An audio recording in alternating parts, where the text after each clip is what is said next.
Greetings, Cathedral family, and welcome to the top of the tower.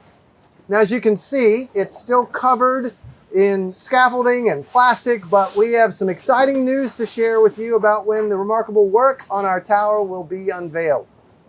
First, for those of you who weren't able to make it to one of the tower tours, we wanted you all to see up close the beautiful craftsmanship of the folks at Metters Incorporated and the incredible care with which they have returned this tower to its former glory. And you can see in these stunning windows that have been returned to their original design and color just how much technical skill and creativity and sheer talent has been on display up here these past many months. We are so grateful to all the members of the Metters staff and their subcontractors for their fine work.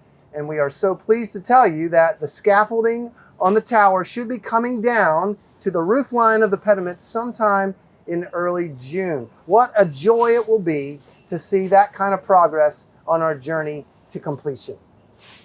We also want to make you aware of a new development in the project.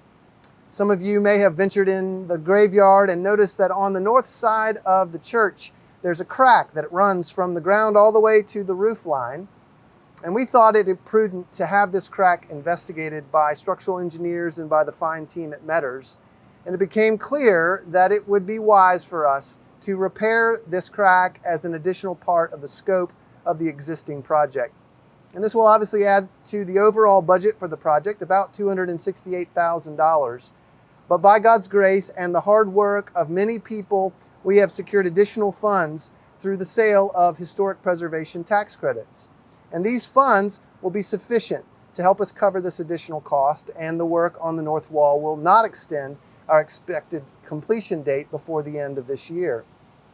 And this part of the project will require some minimal intrusion inside the church, but will only deny access to 2 or 3 pews on that north side of the worship space. I can't thank you all enough for your continued patience and generosity towards our portico project. I'm so glad we can all catch a glimpse in just a few weeks' time of just how beautiful and welcoming the front of our building is going to be. And it's beauty and welcome that we are seeking in this project. To repair our front porch so that it can be a reflection of how Jesus greets each one of us as he welcomes us into his household. Would you please continue to pray? Pray for the safety of the workers on the building, and for God's favor with every step of the process, and for God's provision through your generosity for the ongoing work of ministry on the inside of the building, especially as we grow into our newly renovated space. God bless you, and I'll see you on the front porch.